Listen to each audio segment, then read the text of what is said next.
Hi. On today's conversation about power, I'm talking to Michael Allison, and this is going to be a great conversation because I've spoken to Allison to Michael before, and he's got a really inspiring story to share with us. So get ready to hear more about that. So welcome, Michael. Hey, thank. I'll make sure I get your name right from now on. Sorry about that. No worries. Absolutely. It's a pleasure to be here with you, Lynn. I've been looking forward to this conversation, so thank you for having me here. Oh, you're very, very welcome. Would you like to introduce yourself? Tell us who you are and what you do. Most definitely. Michael Allison, founder and CEO of the Adversity Academy, also as a keynote speaker, a leadership coach, and also a business consultant too as well. And I get the opportunity to help lead companies, lead organizations through some of my past experiences, some of my leadership skills that I've developed across the years. And we go across the country, go across different organizations, and we help implement some of these strategies to help change some of the things with their culture, some of the environment, some of the things that we need to connect on a human level to help change some things to get some different types of impacts and to help companies actually get towards like their purpose to be much mission driven as well too. Right. So if you're listening to that or watching this, you might think, oh, so this is some business consultant and he's never done anything else. And this is what his life's always been like. Maybe he's secretly an accountant or something, but that's not where you came from, is it, Michael? No, it's not. Absolutely. So I've been in the leadership space for well over 20 years, and I've also helped companies to teach them to be resilient. But where did that come from? That come from my background and my upbringing. I grew up a kid in Jamaica that faced quite a few different natural disasters, and seeing my mom and dad actually push through that when that led us to becoming homeless. We come to America trying to make a living, and when we come to America, that transition was not the greatest as for us as kids had to deal with some of the things that kids naturally deal with when you're not American. So you can name some of the things that's tied to the bullying, some of the things that's tied to some bad things that actually occurred to me in the Boy Scouts and some things with some family members too as well. Had some setbacks with had the opportunity to go to the University of Wisconsin to play football and then lost a scholarship, which led to some big disappointment for myself. And going through some of those things, it really taught me a lot when it comes to some changes and some sacrifices. Because throughout that same transition period, my mom and dad actually sent us to America while they went to New York. So we was living with family members for a while and was actually like living in the projects and living in the ghetto. So when you talk about like changes and adversity and sacrifice, I've seen some of those things firsthand, which actually helped me propel my life in regards to like putting things in perspective before I actually even joined the United States Marine Corps to go and serve our country. Yeah, so you're saying that in like two or three sentences, but that is so much. I mean, there's moving to a different country as a child, different environment, being separated from your parents, which must have been, I mean, did you know you were going to be separated from your parents? Did you understand what was happening? Absolutely not. When we had that flood in Jamaica, we saw all of the water in the downpour for several days, and that had us in fear and shock because that's something that we've never seen, never experienced, and to be quite honest, we couldn't swim, so we were terrified of possibly drowning. And then mom and dad is having us sit on top of the roof of our house. So think about Oh, kids in a wow. family sitting on the roof of their house while they're experiencing torrential downpours of rain, and you just see water keep climbing and climbing and climbing. And from seeing that subside and go down, I was like looking at my mom and dad after losing everything that they worked so hard for all these years. And I never saw them complain about it, never cried about it. They just kept pick up the pieces and let's figure things out. And I just saw that they had this can-do attitude of we're gonna make something of this. With that being said, shortly after that, we have Hurricane Gilbert, and Hurricane Gilbert hits us in 1988. Category 5 hurricane, killed over 300 people. But then again, we lost everything. So they lost everything they had 2 years. And then 2 years later comes a natural disaster and they lose every single thing again. That's why I said they had to make some sacrifices and some changes. But with that being said, they went to New York and left their kids. So this is a time where I've never been without my mom and dad at 7 years old. So at this Wow. particular juncture, you're just wondering what's going on and you're a little bit confused. And it's not sometimes when you like retrospectively you think about it, understanding the sacrifices that your parents just make to make a difference for their kids' lives. And I get that now, especially as an adult, because when I think about it, they had to go to America, and my mom was working two jobs, and my dad was working three jobs. So you think about it, they were doing all these things just so they could make a living. And when we actually came to America, they still carried on that mentality. I know they've always pushed education is first for us, but I knew what they were doing in regards so their kids could have a better living and could actually outdo them in regards to our careers and our profession, which we've actually done now for myself, my brother, and my sister. Yeah. And I think if you look from the outside and you look at Jamaica from the outside, it looks like, fun and reggae and rum and a lot of good stuff and that's part of it, but it can be really tough as well, can't it? It can be, Jamaica is one of the poorest countries next to Haiti and the Caribbeans, and you may see the touristy side of things when you look at Ocho Rios, you look at Montego Bay. But if you actually go into the country of Jamaica, I mean, yes, it's beautiful with the agriculture and the farming and all of those natural things that you actually do get. But if you actually go in the country and you get to see it itself, you'll see we have some of the worst roads you'll ever see. You'll see that some of the buildings are some of the worst buildings that you'll ever see, and nothing has changed for years. For years, there's nothing has changed. Also, with that being said, some things in government that I've seen, that I've read, that I've experienced my own self, some of those things have not changed, and some of those things are still dated as well too. I will say the education system is one of the top priorities for Jamaicans, I will say, is one of the key things. And I think that's one of the things that my mom and dad actually instilled in us as kids ever since we was born. Education was still going to be a priority because they knew that knowledge could take you in so many different places as well too. Yeah, and that's a bit the impression I get from growing up in the UK is that, Jamaican parents are tough. They Yeah, they they I, don't I, let you al- I get away always with say that. things. I Yeah. always say I come from the school of the hard knocks, man. My mom and dad was the parents that was spare the rod, spoil the child. So I wasn't missing too many discipline sessions. Yeah, which let's face it, if you have to go through some really tough stuff, that makes a lot of sense, doesn't it? That you bring the kids up to listen and to do what they need to do. So, I think yeah, it's extremely important to have that as a parent. I'm not talking to the extreme points of abuse or anything like that, but I do think when a parent instills discipline into their kids, it actually takes them very far in life because when you create that level of respect, a level of discipline, a level of understanding, it helps you progress throughout life through anything. And you could apply those principles in anything in life. And whenever you have no regards or no fear, that's when you find most kids make a lot of mistakes in life. And I think that has helped me with me being a parent now with my son. My son is about to be 18 years old and never been in trouble a day in his life, and he's turned out to be a pretty great kid. He just got accepted to go to LSU to be a civil engineer. And we did a great job as parents to create a kid that grew up under this type of tutelage where some of these things that our parents instilled in us, we have the opportunity to pass that on to our kids now too as well. So I think that was very key and very important for my parents to do that for me. yeah, yeah, and it's fascinating, isn't it? When you've had your own experience being a child and looking at parents and maybe not understanding what they're doing, and then you have your own kids, and then you see just how hard it is to be a parent and to get it right. Yeah.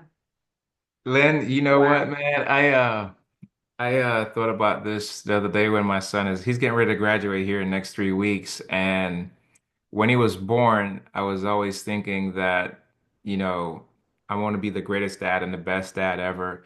And I think I did a pretty good job of doing that. But I was sitting down talking with him and I was telling him, I said, being a parent, there's actually not necessarily like a true like guidebook or rule book of how to be a parent because everything is different. Even the times have changed too as well, right? So Yeah. when I grew up, I was telling my son, I did not actually get a cell phone until I was 22 years old.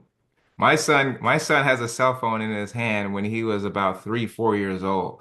So I was just telling him like times have changed. I didn't get a chance to play football or play sports until I was in high school. He was playing sports when he was a kid, so I just tell him like you've gotten so much opportunities because of all of the many blessings and things that have been passed down that you probably would never understand unless me and you have this conversation. I'm telling you, like, where you're coming from to where you're at now. Yeah, I mean, he probably can't imagine what it must be like to be I mean, a 7-year old to come go through what you went through. Wow, yeah. So it's just one of those wonderful things, isn't it? It's one of those wonderful moments. So congratulations to you for getting him through to this stage. It's a big deal, you know. Absolutely. Thank you so much. I appreciate it. Yeah. So so you've been through so recapping a bit. So you know that the challenges of being separated from your parents and going through that must have been terrifying situation sitting on the roof in Jamaica. And then you come to America, building things up in America, and then you join the Marines. So what was the idea behind joining the Marines? I mean, I know a bit about the image, but what was it for you? Why did you choose to do that? So I grew up a kid, honestly, kind of isolated for a while because I grew up a very fun playing kid growing up. But as I was into America, I became a very shut down, bottled up kid because of some of the bullying, some of the abuse that took place with when I was in the Boy Scouts, and I was very struggling trying to find like my identity and find a place of belonging, and the Boy Scouts was not it.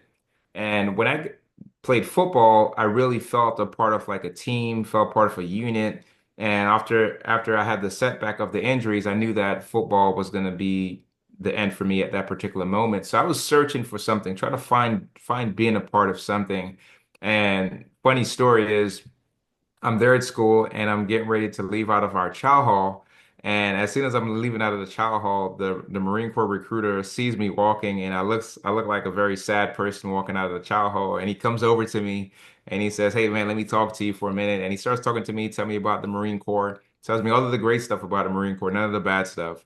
And I go home, tell mom and dad. Mom and dad was like, "Hell no, I don't want you to join the military." Their first thought was like, "You're gonna go to war," and they don't want that for me. So eventually, I tell the recruiter, and after the recruiter speaks to my mom and dad, he convinced them to change their mind. And shortly after that, I joined the Marine Corps.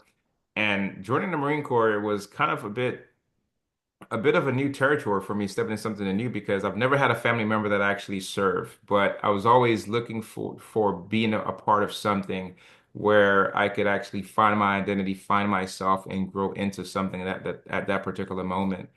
And joining the Marine Corps the first month of being in boot camp was, I thought, was one of the worst decisions I've ever made in my life. Somebody's yelling at you, staring at you all the time, and just telling you what to do, how to live, how to get up, how to sleep, what to do, all these things. But what I realized was when I was there, they were trying to break you down and then build you back up. And they did that. They successfully did that. I went there 210 pound, graduated boot camp at about a 190 pound. I could never shoot. I could never swim. I couldn't really run that fast. I was a football player, a big football player. And I graduated boot camp and I accomplished all of those things, graduated at the top of the class as one of the top squad leaders in our platoon.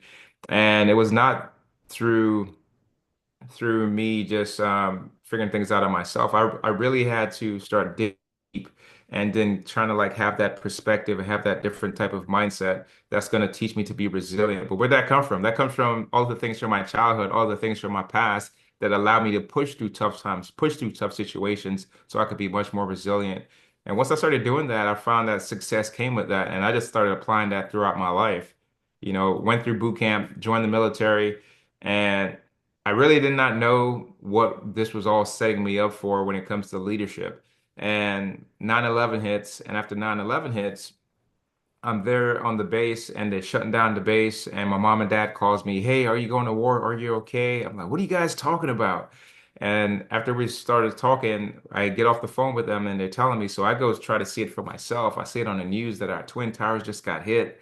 And all of a sudden, President Bush declares war shortly after that. And now I'm in the thick of it, getting ready to deploy to go to Iraq and fight this war, which turned out to be one of the most craziest rides, craziest times of my life. Yeah, yeah. I mean, anybody who is was able to know what was going on, to understand what was going on back there. I mean, it is absolutely, it just changed everything, didn't it? I mean, that day changed everything. I watched I was at home that day. I was I was what was I, about 6 months pregnant, Hmm. um with my son, just about, with my husband Muslim. I'm sitting there at that time, things, it looked like the world was getting better. It looked Hmm. like we were on an upward path. And then that happened. I remember I turned the TV on and I thought, this is the most, my first thought was, this is the most amazing action film ever. And then I Hmm. thought, oh my God, this is real. Hmm. And I just sat there like that the whole day thinking, what is going to happen to my kid? What is going to Hmm. happen to my kid? Because it was so clear that things were going going in a very nasty direction very, very quickly. So yeah, it was an incredible day. And I'm pretty sure everybody will remember where they were and what was happening on that day as well. Most definitely. I tell that story now whenever I get on stage and tell my keynote, and you could hear it in the room, like everyone gets quiet, everyone gets emotional because they knew exactly where they were at this particular moment, or they knew someone that was impacted Yeah. from this. Whether you were there or not, it impacted you from different levels and different standpoints because for something like this to actually catastrophically change America to what it is now, it made a big impact. This is what created TSA in the airports, So Yeah. this is Yeah. huge.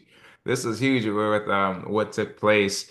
You know, I think about it, and my mom and dad is always saying to me that, we don't want you to go to war. We don't want you to go to war. And as soon as this hit, this was like that resounding moment of like, this is why we didn't want you to join. But for me, at this particular time in my life, I actually felt like I was in a great space where I was prepared to deal with anything or face anything. And I think the Marine Corps helps you with that mindset or that psyche of always being prepared so you don't have to get prepared. So I come back from Japan, and then we're in Camp Pendleton, California. And while we're there in Camp Pendleton, California, Captain Venning comes up and tells us, "Boys, it's our turn to invade Fallujah." And as soon as he did that, there was a bit of silence with everybody that was there in regards to getting prepared, but everyone was on their game and everyone was ready to go. But we started training a little bit more and started preparing to get ready to deploy. And we deployed from California to Seattle, from Seattle to Canada, from Canada to Germany, from Germany to Kuwait. And from Kuwait, we're Wow. there waiting and waiting and Yeah. waiting. Yeah. And then we eventually get into Fallujah, Iraq, over 330 miles, over 100 vehicles going into war and getting ready to prepare for this war zone. And I'll tell you this, Lynn, the next 8, 9, 10 months of my life was chaos. It was action packed almost every single day. Sometimes there was some downtime, but it was filled up with so many different adrenaline, different ebbs and flows, and it taught me so much about myself, taught me so much about a leader. With all the circumstances and situations that I was in, that I encountered, the people that I encountered, the close calls that I had, and the decision making in regards to just being swift and just reacting and preparing, and knowing that you also have your life to worry about, you have your teammates' lives to worry about. You have all of these different communication channels with the drones, people that's there at your level, people through a different comm, and you're trying to manage that, you're trying to navigate that, you're trying to deal with all these things all at the same time, and people are still expecting you to perform at your peak performance. You cannot have days off while you're No. there performing in combat. No. You can't say I don't feel like it today, can you? I mean, it's you don't have the option. Yeah. I mean, it's very difficult for me to imagine what that's like. And I think it's probably, I mean, you see movies, but they're movies. You know that that's only an approximation of what it's like. And when you start thinking about it, you think it sounds like hell. I mean, that's from the outside, that's pretty much it. But there's also the camaraderie, the helping each other, the protecting each other. So I imagine you build incredible bonds during a time like that. I can see that too. But it is it something that's if you haven't experienced it, do you think somebody can really get what that is like?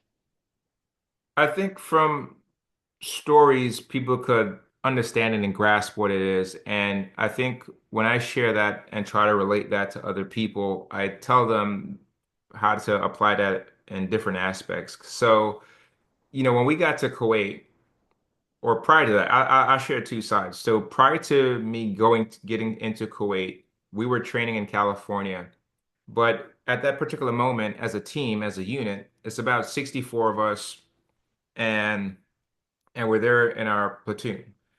But with that being said, we're seeing each other every day and we're training every day, but we're kind of like operating like a 9 to 5 job. So we're just there from 8 in the morning, 5 o'clock, wherever, and we're just working and doing things together. So you're building camaraderie that way.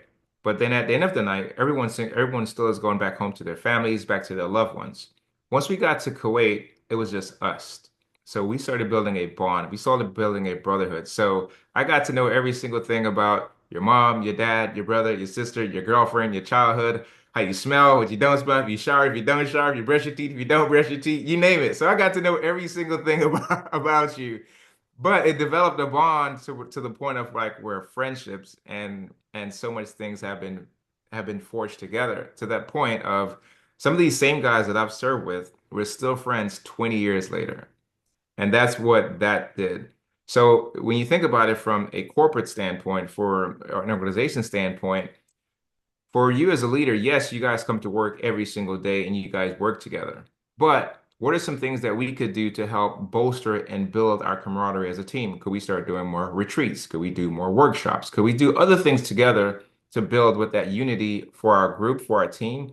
Because when you do that, psychologically, that person has your back. So will they call out late? Will they call out sick? Will they stay overtime? Will they work harder for you? Will they do certain things for you? That's the things that changes. And I say that as when I was there in Iraq, now I knew that Castanelli has my back. Castanelli knew that I have his back. So when it comes time for decision making and processing things like that, we're not second guessing it. We're not saying, I'm not going to do that for you because you did. We don't even think and process like that because of what we've built in regards to that bond. So that's what I mean by that, of that time of us together. And it really created a beautiful thing as we just were all in sync and we performed in sync and we did so many things in sync where things from the from somebody looking out, you might be like, is this a movie? They just like seamlessly just is moving and they're just ticking in. But it took a lot of work. It took a lot of building. It took a lot of bonding in between that time to create that for us. Yeah. So I mean, you talk about that you became very resilient and that you also said that you tended to bottle things up. You kept things closed down. That strikes me as very useful in a situation like that. It's sitting and weeping about things when you're trying when you need to take action. That doesn't really work, does it? You have to sort of turn that off to a certain extent. Um, so what happened after this? So you're going through all of these experiences. You're in Fallujah. What happened from there on in? So let me say this. So I grew up a very bottled up person because I'll be transparent with you and your audience here. When I first came into America, my female cousin tried to take my innocence away from me. Hmm. When I joined the Boy Scouts, the last night while I'm there on a trip in Washington, D.C., I come out of the shower and I get out of the shower. There's 5 boys on the wall, and I was told to get on that wall too as well. And I experienced something that no kid should ever experience. And that really like shut me down as a kid. Yeah. And then when I was there in Iraq, you know, we're there on our last mission. We've been in on plenty of different missions, plenty of different firefights throughout that time while we're there in Iraq. And on our last mission that we're on, I'm providing supplies to our unit, and we're going in a 360 perimeter, and I'm dropping off supplies. And we get to the last vehicle, it's a Humvee, and on this Humvee has my gunnery sergeant, it has the doc, it has the gunner that's manning the center of the Humvee, and it has my best friend Solto. And we give them the supplies, and we pull off. And as we pull off, this 500-pound VBID car bomb drives into their Humvee and hits them and blasts them. The blast from this, as I pulled off, 5 seconds from there, hit my tank, slammed it back down. The shrapnel from there gashed me above the eye, injured the shoulder, and slammed me back down. Castanelli comes, grabs me, checks on me, check, hey, Sergeant Nelson, are you okay? Captain Venning comes over the radio, and he comes over the radio and tells us everything is all clear, and we get out. And as we get out, I see my gunnery sergeant, and it's nothing but dust, clouds, smoke. You can smell all of the stuff inside of the atmosphere in a war zone. And he has blood running out of his ears. The doctor, his legs is blown off. Hernandez, his face is cut in half. And my best friend Solto, his entire insides is on the steering wheel. And Lynn, after we put him in a body bag and I'm thinking about the after of what just took place and what I just seen. You know, I struggle with that because I had a lot of grief and I had a lot of guilt on the inside because internally for me, I just drove past this vehicle and I should have Mm. seen it and why I didn't see it. And I had a lot of grief and a lot of guilt on the inside that I was bottling on the inside. I really didn't know how to face that or deal with that. So I really bottled those things in. And what I've really learned and realized most of my life, or all throughout my life, I've been bottling things in. And and I tell you that because it got really bolstered when I joined the Marine Corps because we do a really, really good job of compartmentalizing things. Like deal with this right here and keep it moving. Deal with this right here and keep it moving. So I never go back and address things that has occurred or some of my experiences, but somehow, some way, at sometimes they creep in and then I would have like these explosions or I have these blowups or I have these meltdowns. We call them we use different words, but they show up in these different ways in different times in our lives. And for me, it was when I transitioned out of the military and I'm working on the railroad. And I'm going through a lot of things in my life out of the railroad as well. Once I transitioned, because my transition was not the greatest transition. But I'm working on a railroad and I get called by the dispatcher and they say, "Hey, Mr. Allison, we have a suicide here in Stockbridge." And I get called out around middle of the night and I get the crew off the train, and all of a sudden the news are there, the coroner is there, and I go and see this dead body. And immediately that brought me back to my time in Iraq, and I had a complete meltdown. Now, this was something that I avoided for well over 10 years of my life. And all of a sudden, something from 10 years ago came back up immediately like it was yesterday. And this is when I said I needed to get help.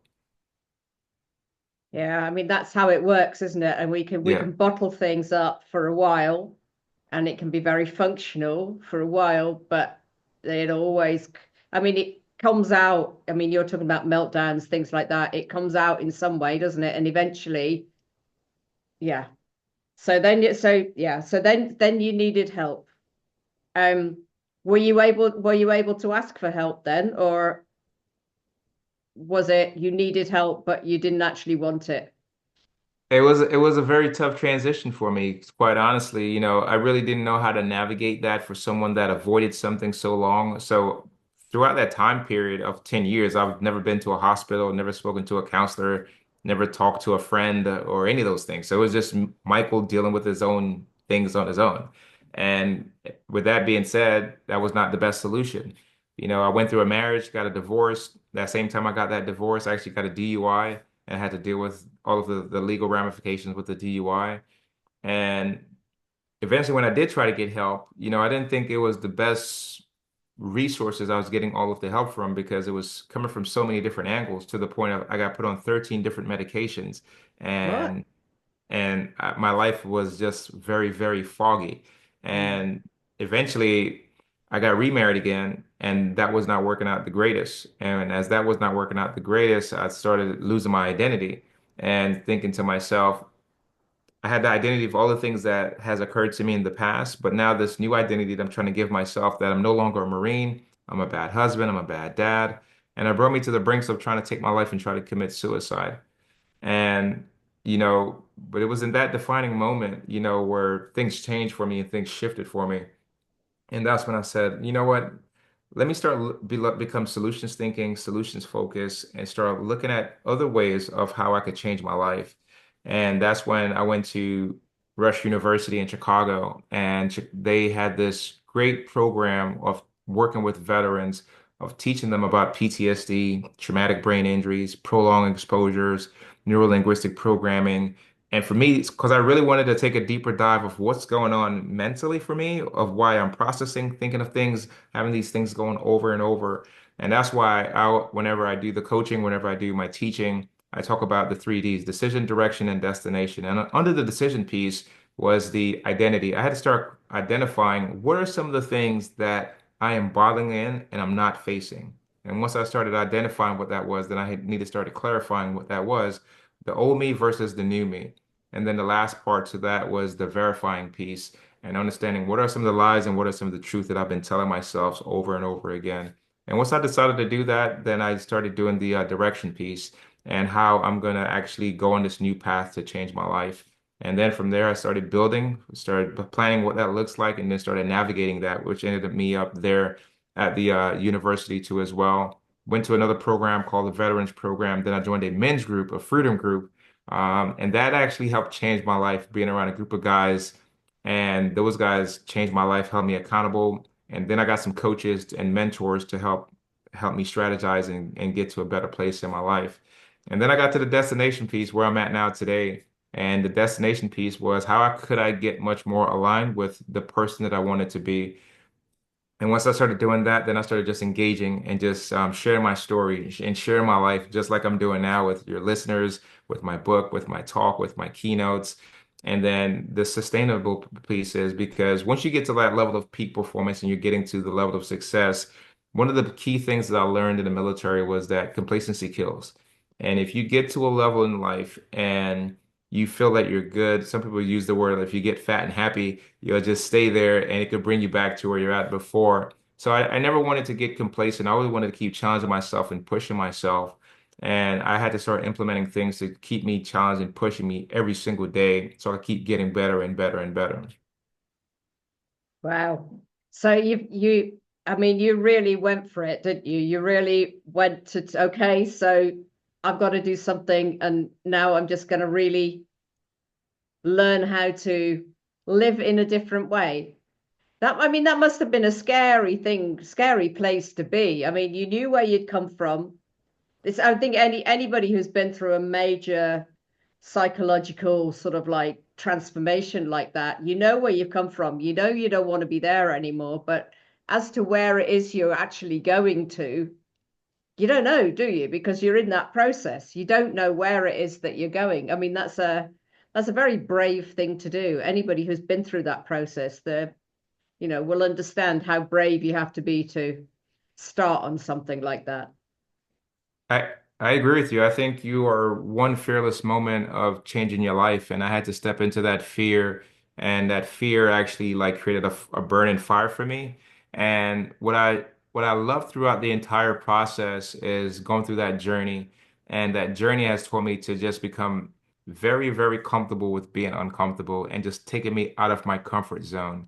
And whenever it was one of my coaches and one of my mentors was telling me like, Michael, you've been in some very uncomfortable, tough situations and tough scenarios, and you've gotten through it. You just never looked at it. It was normal for you.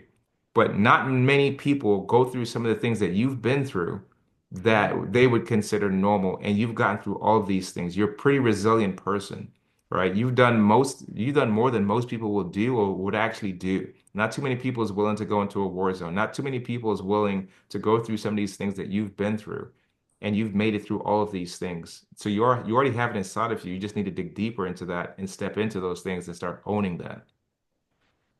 Yeah, absolutely. Absolutely. And then you can do, which is the ultimate in healing work, isn't it? That you Yeah. then turn around and start helping other people. Yeah. Beautiful. Wow. What a story. I mean, we had a chat before we recorded this, but there's a whole load you didn't tell me back then. Wow. I'm even more in awe of the change that you've made now. So if I say the word after all of this, all of the things that you've seen, you've been on the wrong side of power, people, abusing that. You've been in a wartime situation, which is a fight for power. You've also been in a situation where you've empowered yourself. You've gone through that whole process. So if I say the word power, what associations do you have with it? Wow, I think power comes down to what's inside of you and being able to use that and leverage that skillfully, strategically is a gift. And it's a great level of self-awareness too as well, because you could always use power and leverage it in different scenarios and different circumstances. And that's what it means to me. I know from a standpoint of where I'm at now as a leader, the power that I have is I could empower people with my story and with my life and not use it in a way of like, I'm this type of person and look up to me type of thing, but more so of me like empowering you and instilling you and letting you know that you have the power to do some great, amazing things too as well. I think as a leader, I think that's your opportunity to show a level of empathy, as in you already have certain types of things inside of your back pocket that you don't actually need to use and need to leverage because you already have it. You've already been there. So it's your job as a leader, as a mentor, to start empowering other people, inspire other people, motivate other people to get them to their next level. And I think that's the true definition of leadership and power too as well. Yeah. And it feels great, doesn't it? When you see that happening in somebody else, it's such a good feeling. Yeah. I love it, Lynn. Every single time that I get asked to come to a company and share my story, share my experience, and I get to pour into people, and I just start seeing people grow, starting seeing people blossom, and see the change in people, and just see that eye-opening, that eye-waking moment for me. That's the Mhm. best part right there. Yeah, you see it in the eyes. You always see it in the Yep. eyes. Yeah. So, Michael, when do you feel most powerful? Are there which areas of your life, or what would you say your most powerful I part would say is? the most powerful part of my life now is this. I think one of the most beautiful thing is seeing my growth and seeing my transformation and seeing the impact that it has on my family. And I say that as I shared all those things with you as when I was on the verge of trying to commit suicide, I thought I was less than of a dad, a father, and a man, all those things because I was struggling with that. And throughout that transition period, I had to work on myself and working on myself me and my wife was separated and divorced, and now we got remarried back again because she saw the work that I did. So we have our family back together, and to have my sons back in my life and seeing them flourish now, that's one of the most amazing parts for me right now. So I would say the number one thing is my family. The next thing I would add to that Yeah. is for me, as I've been on this path and I've been on this journey, and I knew that I wanted to help people to get them to their level, I said, I need to work on myself mentally, emotionally, and physically too as well. So I started creating my own patterns, my own routine. And as I started doing some of those things, I started seeing a transformation in myself. When I first started this path and this journey, I was 350 pounds. Now I'm 220 pounds, so it's just been a major transition once I decided to get much more disciplined with doing what I do. I do believe that discipline is the highest form of self-love, and it really keeps you accountable in regards to what you say you're going to do and hold yourself to what you're going to do. And when you start doing those things, you'll realize how much you truly, truly love yourself. Wow, that is a great thought. That is a really great way to look at discipline. Thank you for that. I love Thank you. that definition, and I love the fact that your ex-wife could see. I mean, you don't divorce for no reason, do you? I mean, True. you may not want to divorce someone, but sometimes it's the only thing you can do. Um, and you have to sometimes you just have to do that to because it's the healthy thing to do. But for her to see coming from a divorce and to see your change and your growth, that says a lot about the change that you went through. Because, from that perspective, post divorce, you are not looking favorably on your ex, are you? So you obviously came a long way. Most definitely. I think the beauty is that we're faith driven, and what's tied to that is to show that we're human and we make mistakes. Yeah. And I think that's what my clients love about me too, is that I'm human, I'm very vulnerable, I'm very transparent. You're not gonna get some superficial person that's telling you all of their highlight reels and none of the bad stuff. So with me connecting with my wife and back with her family, I was very, very remorseful in regards to my actions and taking accountability that's around that, but also very forthright in regards to saying these are the things that I'm going to do to make things right too as well. And you're going to see me do that. And I think the actions prove that I was willing to put in the work and do all of those things and to take them along the journey, take them along the process to see me go through that. They actually saw the change. And now they actually see the change because as a speaker, they're seeing me like go up on stage and like tell my life story over and over again. And they're seeing the impact of all of the bad things that ha actually occurred, was actually lessons within those things for me to help change people's lives now too as well. Yeah. Yeah. And you're so right. It's the actions that matter, isn't it? I mean, the words are great, but in a situation like that, the words are meaningless without the actions to back them up. But yeah. Yeah, people But are results driven. That you could say a lot, but if you don't show, they say the numbers don't lie, right? So like you got to like show the facts and the proof that it actually worked. What you say is actually you've done it. And people are going to fact check you nowadays. So yeah, which is not a bad thing, which is not a bad right, thing. right. Yeah. So what do you enjoy about power?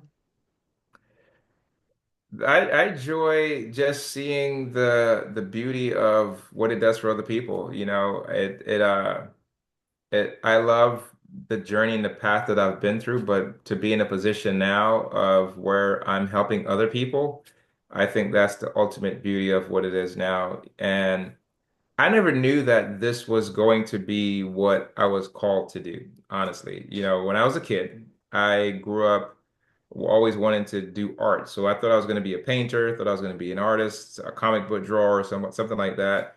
And those are things I want to say you're kind of like in an individual sport type of thing where you're just doing things all by yourself. And then when I played football and Staff Sergeant Noda, the recruiter came up to me, told me that, I heard all of these great things about you, that you're a great leader on the football team, and I think you'd be a great leader of men when you join the Marine Corps. So I was like, okay, maybe there's something here to that. In addition to that, when I was on the football team and I got injured, I lost my identity of being a football player and thinking that's it for me and there's nothing else. And then Coach Flores came up to me and says, hold on a second, Michael.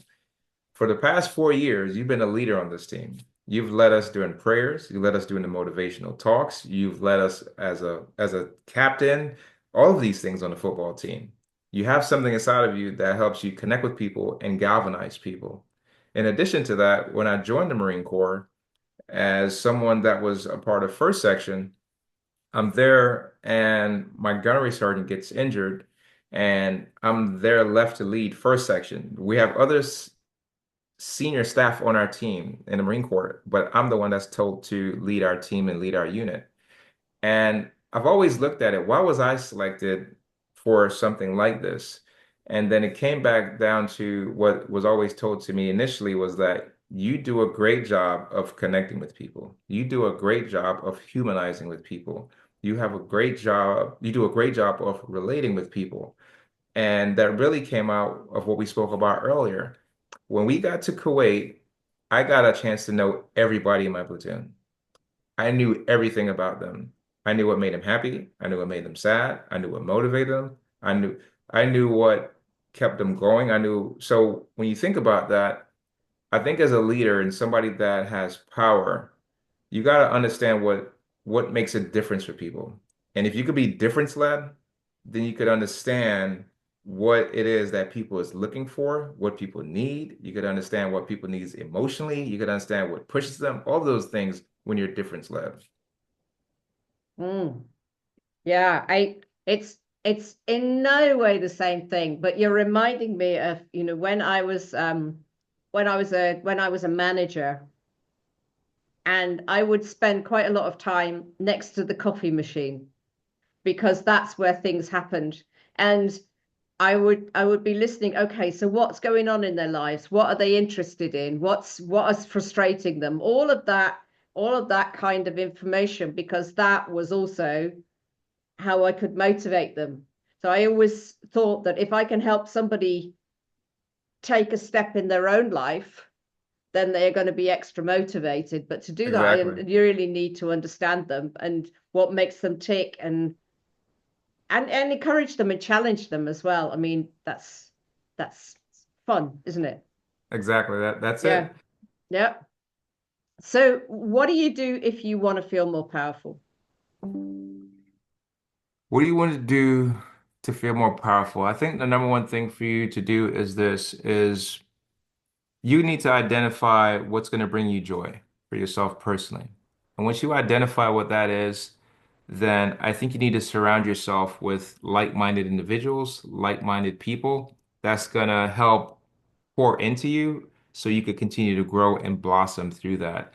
I realized for me to have this joy and for me to get the opportunity to just continue to grow is pour into myself first to fill my cup up, but then be able to be in a community where I could pour into other people and other people are still pouring into me too as well. So I get the opportunity to go out into this world and to be a blessing to people in that regards too as well. Great. So, is there any last thing you'd like us to know before we finish up? I think it's important for us as leaders. I think when it comes to having the power is to actually knowing how to leverage that, knowing how to use that, because you have all of the capabilities inside of you to actually lead people and lead them well. Right. Let's leave it with that. There have been so many nuggets in this conversation, Michael, so many things to think about. Thank you so much for coming and sharing about your life, sharing so openly, so vulnerably, um, and with such good humor and grace. I love that. I mean, that says so much about how far you've come, that you can tell these things and you can tell them from the heart and tell them with lightness as well, even though you've been through some really, really tough things. So I salute your bravery and the journey you've been on. Thank you so, so much for sharing that with us today. It's been my pleasure. Thank you so much for having me, Lynn.